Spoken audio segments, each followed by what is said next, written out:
So welcome back, friends, to part 3 of the top 50 tools that every man needs. Man, it's getting down to the wire now. It's getting difficult. I'm starting to lose sleep worrying about these last 3 videos. The first few we had some room to play with, but now I really got to get down to hard decisions. But I think we're on the right track. So the previous 2 videos, if you're interested in that, I'll put a link to those at the end of this one, and we're going to be covering number 21 through 30. Is that right? 20 through 30? Whatever. The third set. All right. Number 21. Extension cords. You got to have extension cords. Now, there's going to be a couple options with these. And of course, if you go to Home Depot or your box store, you're going to see all different types of lengths, sizes. They're going to be anywhere from 10, 25, 50s, and 100s, and different thicknesses. And sometimes it's really tempting to buy the inexpensive cords that are a smaller diameter, but that comes at a price. It's going to be harder on your tools if you're starving them for power. It's not good for the motors. So if you're running, big saws, skill saws, if you're running tools that you're putting a lot of load on, you might want to think about sizing up those cords a little bit. Now you're going to see the 3. You're going to see the great big heavy contractor versions. You're going to see something kind of in between. And I should have looked at these at the gauge. I like this gauge. What is it? 12. Is it 12 AWG? That's my favorite. 3.31 millimeters or 12 AWG. I like this size here. I'm not a contractor anymore. I'm not running tons of tools. So it's a kind of a good price point. You don't really need those super fat thick ones. They're twice the price. They're really expensive. What you're looking for, you want 50s. Only buy 50s. Don't buy those 100-footers for just a common guy. They're just too much hassle. They're heavy. They take forever to roll up. They're really prone to tangling. They're just too much. If you need that, buy 250s. I'll always buy 250s over 100 if I have the option. They're just so much more manageable. Now, if you're going to have a cord that's going to be inside of a wood shop, or you just have a small garage and you don't plan on stringing stuff out all over the yard, get a 25. Get a 25, and that's the best way to go. I would recommend that you get the ones with the light at the end. Man, it's aggravating not knowing, you pull the switch and the trigger doesn't work. Is it my tool or is it the cord? If you have the light at the end of the receptacle, you can quickly tell, oh, I've got power to this. It makes life a lot easier. One thing you might want to consider, and then that I hadn't really brought up also, is, yeah, this is a tough call. The 25s, this is a 25 shop cord, and this has the triple end on it. It's not lit, but it has the triple end, and that's really, really convenient as well, especially if let's say you're in your shop and you're running a skill saw and you're running a jigsaw, and that back and forth, is kind of a hassle. The problem I have with these guys is they catch on everything. Whenever you're pulling it or you're trying to wrap up or finish the day, this thing will hang up. My uncle or cousin had a cousin that was a contractor. I think he did roofing. He said, boy, if you're ever falling off a roof, just grab a hold of an extension cord, because that sucker will hang on to something. It's so true. So true. So 25 for the shop. So here's the better option. Do I have my splitter? Yes. Man, I'm not very prepared for today's video. Goodness, look at this. All right, so what I would think is better than this is kind of what the contractors do, is get yourself a 25 and then get a 3-way. This is a 3-way that you can plug in when you need it, and you don't have to have it attached all the time. So I'm going to recommend 250s and that 12 AWG, whatever gauge that is, with the lit end, and get yourself a 3-way. This is not counting an extra tool. I can't give it up. So that's a 1. So that's extension cord 101 there for you. All right, what's next? We're going to do our power tool today. Every time we should have a power tool. Oh, what is this? The saw, what do they claim? The saw that built America. The saw that built America. The Mag 77 skill saw, the worm drive. Man, oh man, talk about a versatile saw. My dad always said that you could build an entire house with this tool if you had nothing else. And he's right. It can replace a table saw. It can cut sheet goods. It can cut, you can put a fiber blade on it, you can cut steel with it, you can put a diamond blade on it, you can cut concrete, you can cut ceramic, you can cut marble. We even used to take the carbide blades and turn them around backwards. This is not a very fun process, very noisy, very dangerous, and cut sheet metal or roofing, metal roofing. What you can do with this thing is incredible. Very well built, they're tough, they've been around forever. This is something that you can usually find used for pretty good prices at garage sales, but the new ones are not that expensive either. So you have a couple choices. There's going to be a standard one that's just your regular skill saw worm drive, and then they have an option that's a Mag 77, and that's this one. And it has a magnesium frame, and it's lighter. So if it's something you're going to be using a lot, if you have in your future that you're going to build your own house, or you're going to build an add-on or remodel, I'd probably step up to the Mag 77 and get yourself a couple blades. Get an all-purpose kind of a combination blade that'll just be for rough framing, and then you get a blade that's got a high tooth count so you could cut nice stuff. Let's say you're going to do cut some veneer plywood, or you just have something that you want to finish off nicely. You can do a lot with this. You can install a ripping guide on the side. You can get really accurate cuts. I mean, it is the go-to saw. It is very, very robust, very, very versatile, super powerful, and you can just do everything with it. If I was only going to have one saw, this is the one that I would take, even over a table saw, because it's just more versatile. Not as convenient, but more versatile. So the Mag 77 skill saw, and you don't have to go with the Skill brand. I'm not just promoting that. I seem to prefer it. I have 3 of them. I have a Makita, which I don't like. I have it's a worm drive version of this. I used to have a Milwaukee. I didn't like that either. I prefer this. I have 3 of these, I think, 2 or 3 of these, and love them. So that's the saw you want right there. Okay, what's next? What is next? Oh, it's coming down to these tough choices here. Guys, you're gonna want to have a level. Now, can you just have one? Can you get by with one level? If you're not going to be building, if you're not going to be building a house or standing up walls or anything like that, then just go and get yourself a level like this. And the Empire levels at Home Depot are fine. You want a 2-footer. If for just general purpose, I'm not Joe Contractor, I'm not doing a lot of framing, things like that, you can get by with it. You can use it for, if you're putting plumbing in, you're figuring fall, you can use it for leveling pictures, you can use it for many, many different things.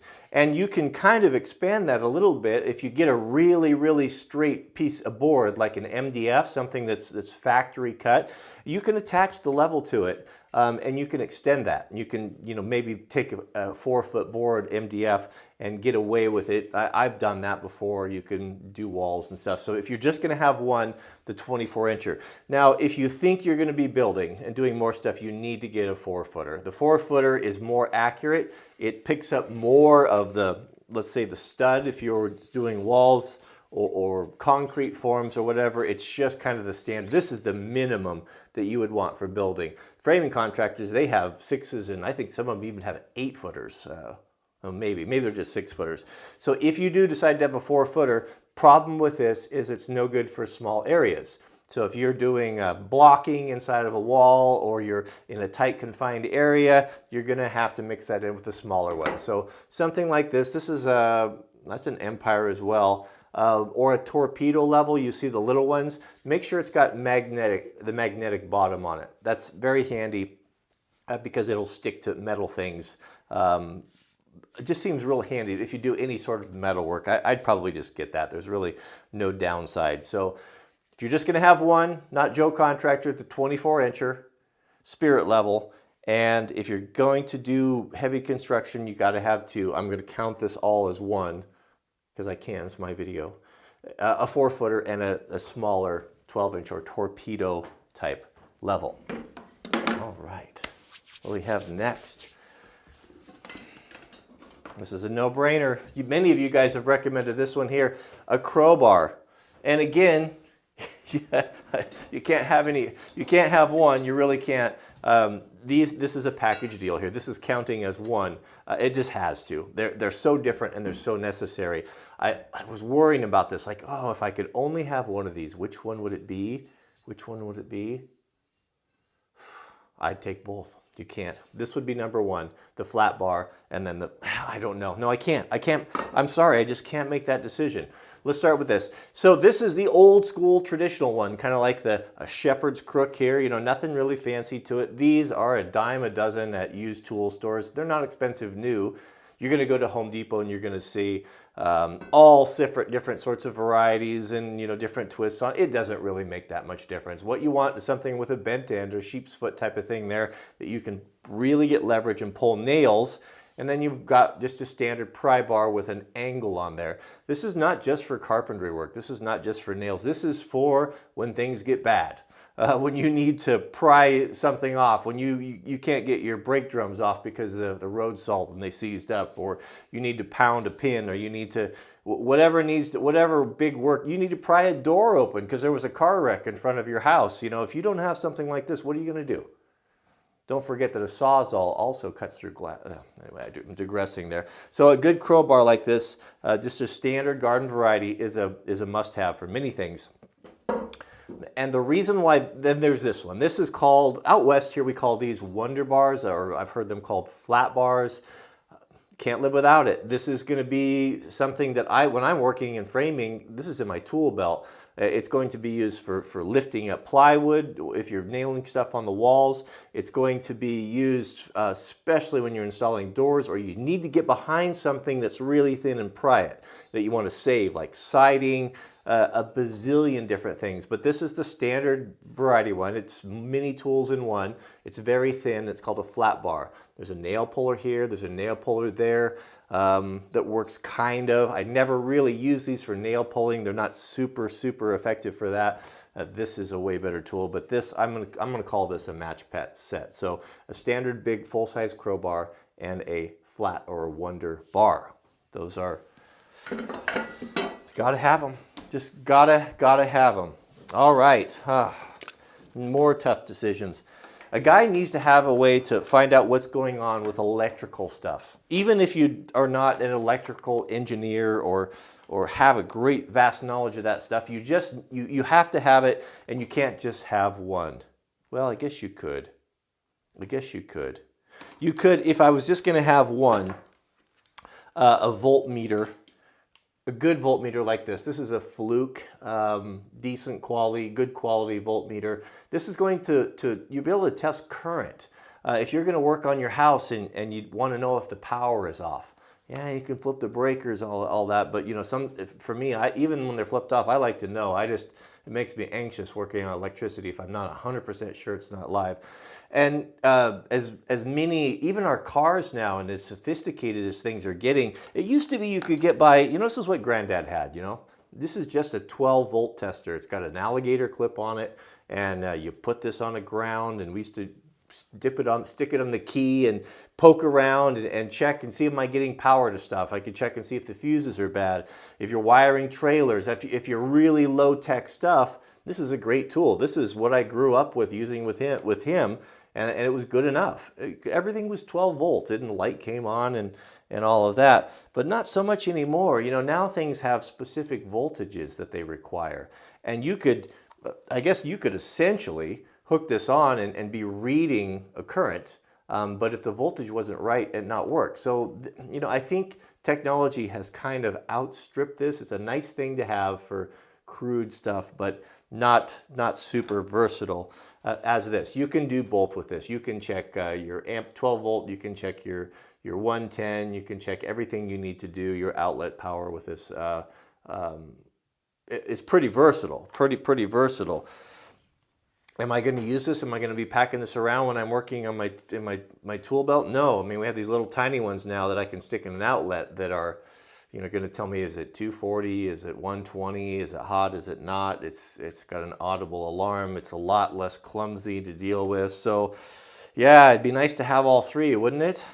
You'll have to make the judgment call on that. So, getting really specific, really getting into, and I might be going too detailed here. with this stuff. I'm talking about the common guy that he's not really into electrical, but you want to be safe. What would I choose? I would probably have to choose the voltmeter. It's just so versatile, and it takes a little bit of a learning curve. You're going to have to learn how to use it, but they're not overly complicated. So we'll just go with that. Well, as much as I hate to give these guys up, we're going to go with a good quality voltmeter like the Fluke, multimeter like the 77 there. Sorry to see you guys go. Sorry. All right, next, you need a utility knife, a razor knife, a knife that's going to run just your regular, we call them drywall knives out here. This is an essential tool for, for opening your Amazon boxes, to cutting tar paper for a roof, from cutting drywall, a bazillion different things. You know, some people might say, well, you just need a knife. Yeah, of course you need a knife, but this shape is just the best. You know, the little triangle, it comes to a point. You don't have to worry about sharpening it all the time. The blades are very inexpensive. You can keep blades in the handle, and you always have a sharp knife. So I don't agree with that for tools and a working guy, that a regular knife can replace one of these. I don't think so. It makes a list. So the best one that I've found, I don't like rattly tools. You know, things that rattle around. I don't like things that roll around in the car. It bothers me. And I like positive lockup on things. And what I found with a lot of those Stanleys and all the different, there's a million different varieties of these things. Before you buy one, grab it and see if the blade wiggles. I just don't want that. I want solid lockup. These are the best. These Orcons, these are actually made for carpet cutters. And the first time I saw one was with a carpet layer, and I asked him about it, and I found out where it was, and I've bought them ever since. And also the nice thing about the Orcons is they are toolless.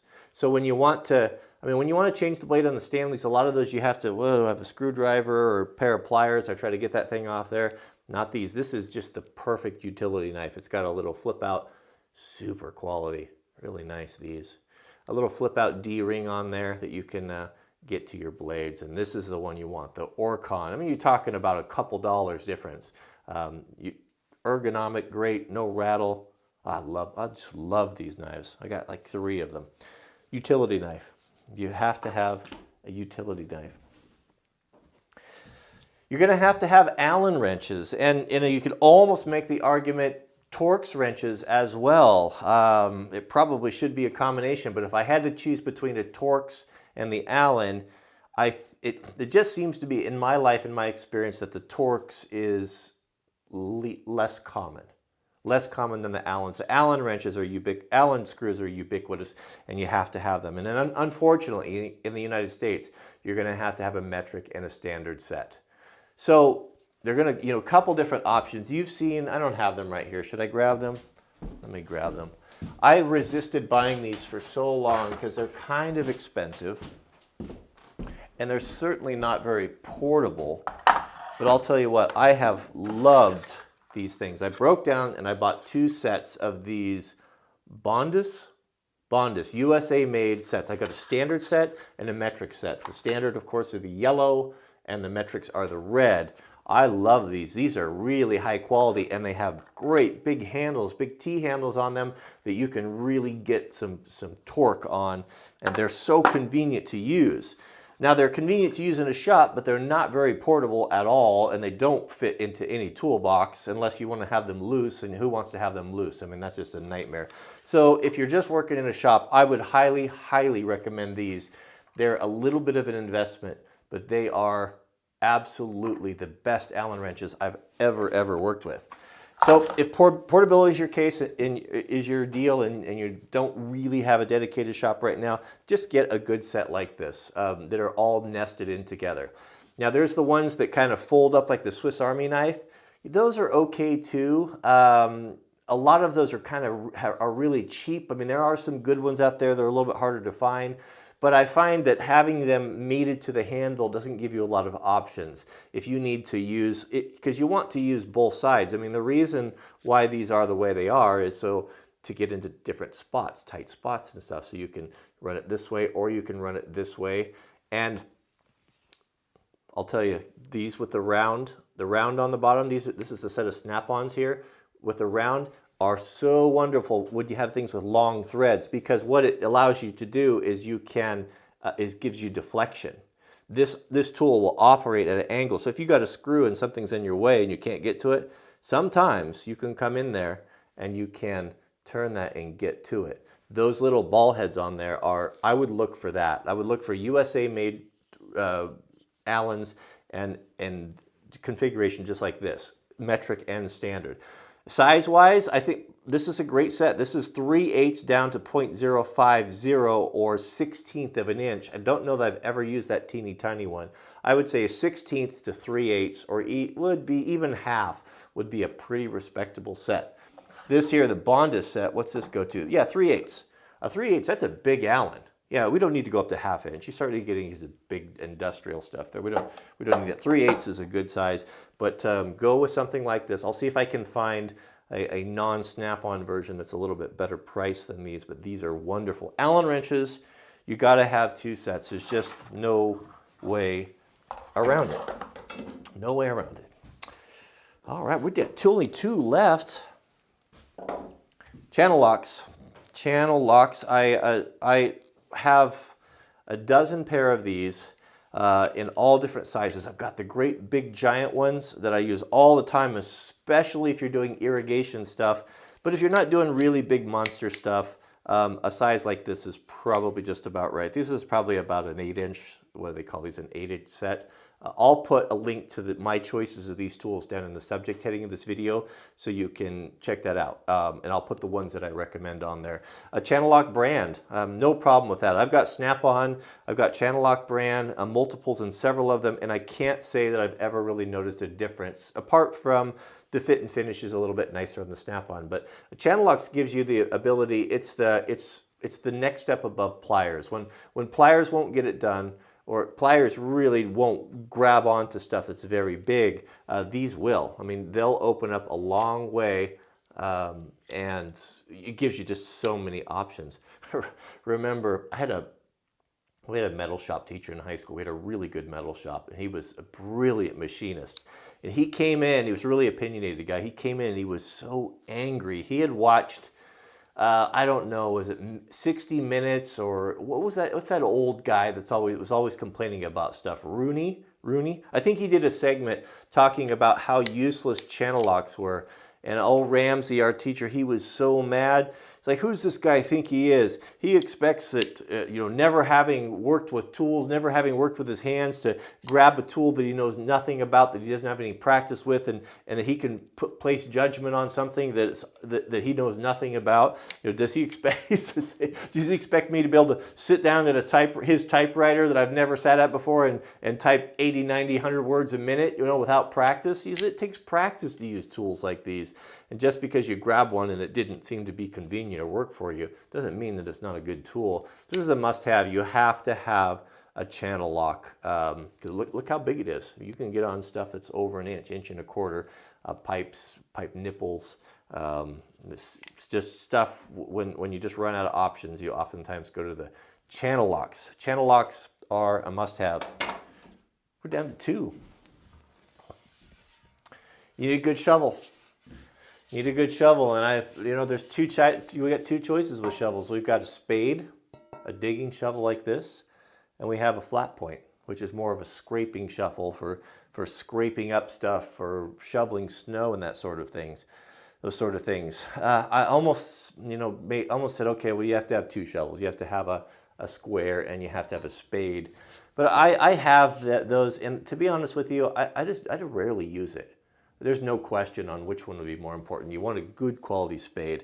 Now, most of the shovels that are made in a big box store are rubbish. They're just terrible. They are poorly designed.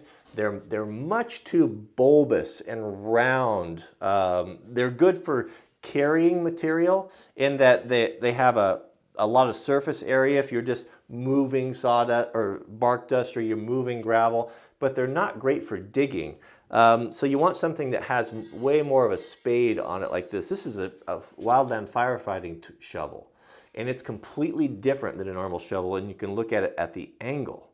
And this is made for scraping and for moving material. If you're moving hot burning embers and things, it carries it really well. You can see kind of in the pocket, it's got a real pronounced, it's a concave, really a pronounced radius there to hold that material in there. And some guys said they don't like digging with them because they come at a different angle. So to actually get it, if you're digging straight down, you know, the shovel handle has to be an extreme angle like this. I haven't found that to be a problem, and I don't mind digging with it at all. I won't grab one of those old ones, those other ones, the traditional shovel. I like these. They're expensive, but this is a heritage tool here. This is one that's going to last you forever. These are all forged. They're made in USA.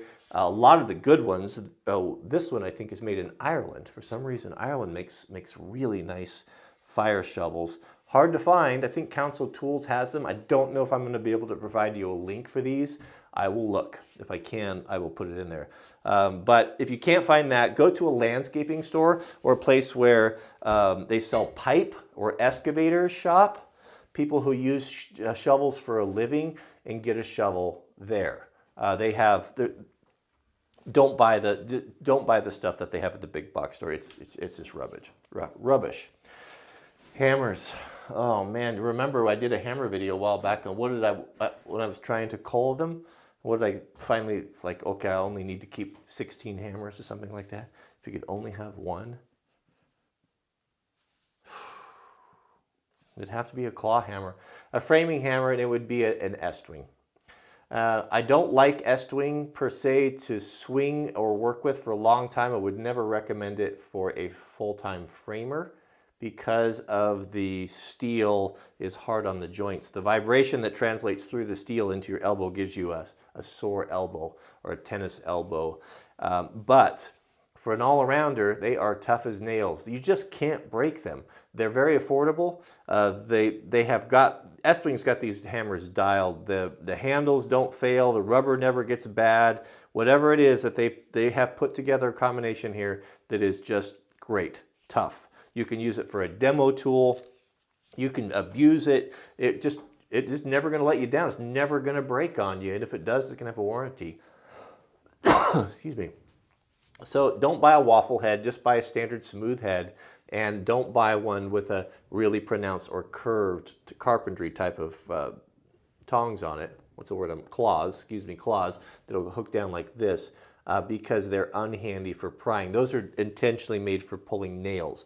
You can still pull nails with these, but what you'll find is if you can use it to chip ice, you can use it for chipping out bricks and breaking stuff, you can use it for demo, and you can still, it's flat enough where you can get it underneath things and use it as a prying tool. It's just the all-around hammer. That's the one you want. You want the Estwing. Would I go the full 28-ounce framing size? This is a 24-ounce, I think. No, probably not. I think for the common guy, what I would do, and I don't have one, but the one I'm going to spec out will be a little bit shorter. It's going to be more of the all-arounder, but about the same weight, about a 22, 24-ounce weight. 24-ounce weight is nice, is what I would go with, more of a general purpose with the framing claws. That's what I would recommend. Okay, so that covers the hammer. If we could only have one, it's the Estwing. I think there's just no question about it. All right, do we have anything else in our bag of tricks? No, that's it. This is video 3. We have 2 more to go and 20 more tools, and I'm still on the fence with a couple of them.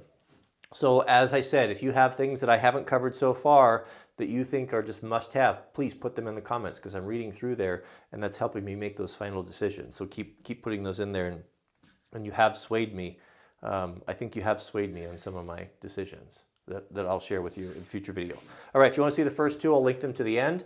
The Amazon affiliate links to these tools and my suggestions are going to be in the subject heading and the pin to the top comment, so you can look at that. So I guess that's it. Thanks for watching, and we'll see you guys on the next video.